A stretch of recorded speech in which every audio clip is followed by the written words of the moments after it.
मैं हूं आपकी टीचर मुबीना बारी और आप देख रहे हैं एफर्ट फॉर सक्सेस। मज़ीद वीडियोस और अपडेट के लिए आप हमारी वेबसाइट विजिट कर सकते हैं। उसके अलावा आप हमें हमारे फेसबुक पेज पर भी फॉलो कर सकते हैं। आज की इस क्लास में हम डाटा टेबल पे बात करेंगे।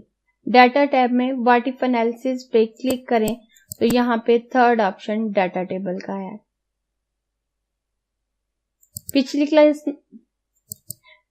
पिछली क्लास में हमने गोल सीक पे बात की। गोल सीक का ऑप्शन भी पीएमटी फंक्शन की मदद से वर्क करता है और डाटा टेबल का ऑप्शन भी पीएमटी फंक्शन की मदद से काम करता है। पीएमटी फंक्शन के लिए मैंने अलग से एक वीडियो बनाई है जहां मैंने इस फंक्शन को काफी डिटेल में समझाया है। अगर आपने मेरी वो वीडियो नहीं देखी तो मैं ऊपर लिंक दे रही हूँ, आप वो वीडियो देख लें तो आप पीएमटी को अच्छे से समझ जाएंगे। पीएमटी फंक्शंस की मदद से हम ईएमआई मालूम करते हैं। ईएमआई का मतलब है इक्वल मंथली इंस्टॉलमेंट। पहले हम पीएमटी मालूम करेंगे।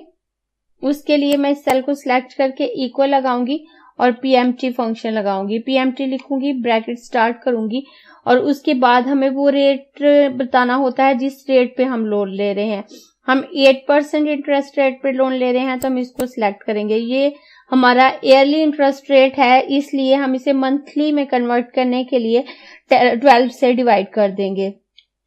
और उसके बाद मुझे वो पीरियड बताना होता है जितने पीरियड के लिए मैं लोन ले रही हूँ। मैं 3 इयर्स के लिए लोन ले रही हूँ तो मैं यहाँ पे इस सेल को सिलेक्ट करूंगी और इसे मंथ में कन्वर्ट करने के लिए 12 से मल्टीप्लाई कर दूंगी और उसके बाद कॉमा लगाऊंगी।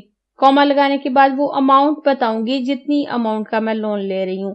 मैं 4 लाख का लोन ले रही हूँ तो मैं इसको सिलेक्ट करूंगी, ब्रैकेट क्लोज करके इंटर करूंगी तो ये मेरा आंसर आ जाएगा कि अगर मैं 4 लाख का लोन 3 साल के लिए 8% इंटरेस्ट रेट पे ले रही हूँ तो मुझे 12,534 रुपए मंथली पे करना पड़ेंगे।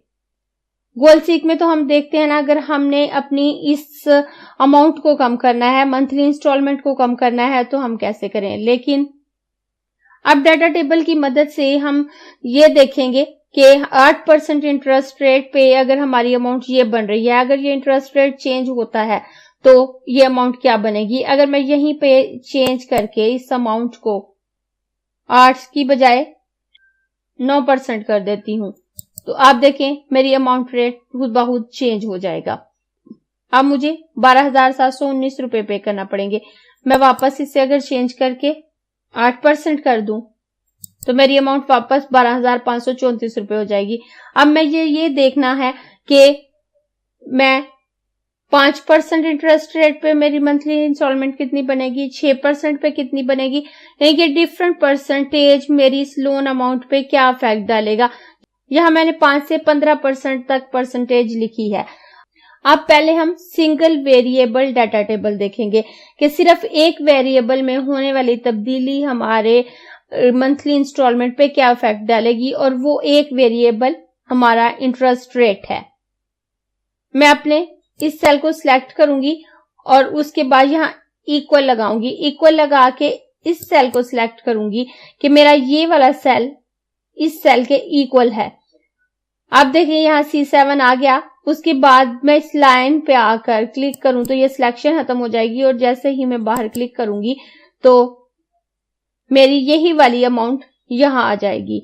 अब मुझे मालूम करना है कि इन तमाम इंटरेस्ट रेट पे मेरी लोन अमाउंट क्या बनेगी तो मैं अपने इतने सेल को सिलेक्ट करूंगी। सिलेक्ट करने के बाद व्हाट इफ एनालिसिस पे आकर डाटा टेबल पे क्लिक करूंगी तो यहाँ मेरे पास 2 ऑप्शन आ रहे हैं, रो इनपुट सेल और कॉलम इनपुट सेल। अगर मेरी रोज में कुछ हो तो मैं रोज इंटर करूंगी। अगर मैं 2 वेरिएबल डाटा टेबल बना रही हूं तो फिर तो मुझे ये दोनों सेल फिल करना होंगे। लेकिन अगर मैं सिंगल वेरिएबल डाटा टेबल बना रही हूं तो मुझे एक सेल फिल करना होगा। अगर मेरी वैल्यूज रोज में है तो मुझे यहाँ पे रोज वाले कॉलम में लिखना होगा और अगर मेरी वैल्यूज कॉलम में है तो मुझे कॉलम में लिखना पड़ेगा। मेरी ये वैल्यू कॉलम में है और इसलिए मैं कॉलम इनपुट सेल पे आऊंगी और इसे ये एड्रेस दे दूंगी कि मैं इस वेरिएबल को चेंज करना चाहती हूँ, कि मैं इंटरेस्ट के डिफरेंट रेट पे देखना चाहती हूँ कि मेरी मंथली इंस्टॉलमेंट कितनी रहेगी। मैं इस ऑप्शन को सिलेक्ट करके ओके करूं तो आप देखें मेरे पास डिफरेंट अमाउंट आ गई कि 5% पे मेरी अमाउंट कितनी होगी। यहाँ भी 8% लिखा हुआ है, तो यहाँ पे और यहाँ पे ये एक जितनी अमाउंट है, जिसे रेड कलर से शो हो रहा है कि ये सेम है। और यहाँ मुझे पता चल रहा है कि 5% पे मेरी लोन अमाउंट कितनी है, 6 पे कितनी है, 7 पे कितनी है, 8 पे कितनी है और इसी तरह 15 पे कितनी है। अब यहाँ आप देखें तो यहाँ माइनस साइन आ रहा है। ये माइनस साइन इसलिए आ रहा है कि जब हम पीएमटी फंक्शन को यूज करते हैं तो हमारा जो रिजल्ट आता है उसके साथ माइनस साइन आता है, तो उसको हम खत्म कर दें तो फिर यहाँ पे ये माइनस साइन नहीं आएगा। उसको खत्म करने के लिए मैं अपने सेल को डबल क्लिक करूं तो मेरा पीएमटी फंक्शन शो हो जाएगा, और यहाँ मैं पीएमटी से पहले माइनस लगाकर इंटर प्रेस करूं तो यहां से भी माइनस खत्म हो जाएगा और यहां से भी। अब ये था हमारा सिंगल वेरिएबल डाटा टेबल।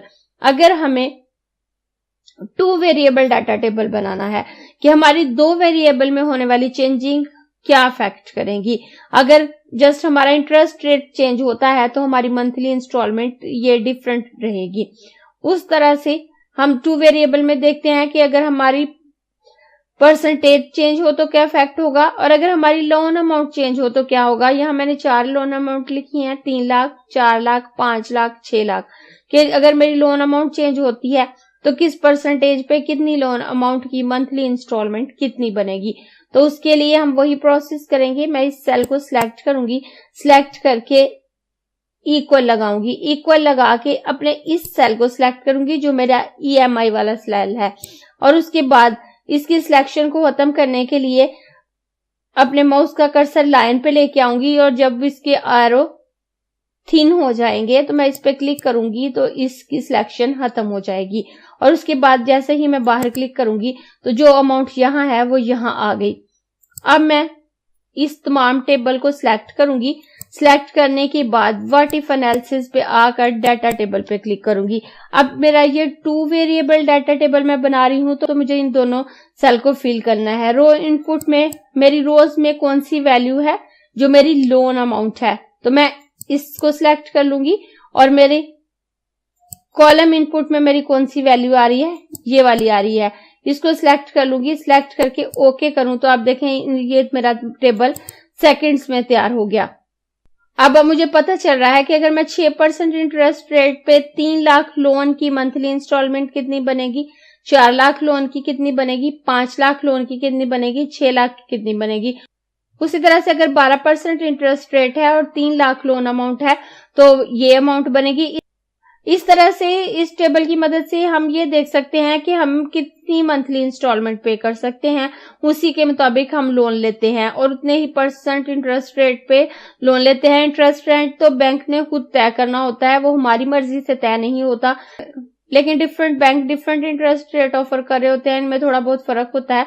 तो हम ये भी देख सकते हैं कि अगर इस इंटरेस्ट रेट पे हमारी ये लोन अमाउंट हमें सूट नहीं करी तो हम किसी और बैंक को सर्च कर लें, किसी और बैंक से लोन ले लें, या फिर वो अमाउंट सेट कर लें कि जहां पे हम मंथली इंस्टॉलमेंट इजीली पे कर सकें। अगर आपको ये क्लास पसंद आई है तो लाइक कीजिए, अपने दोस्तों के साथ शेयर भी कीजिए ताकि वो भी सीख सके।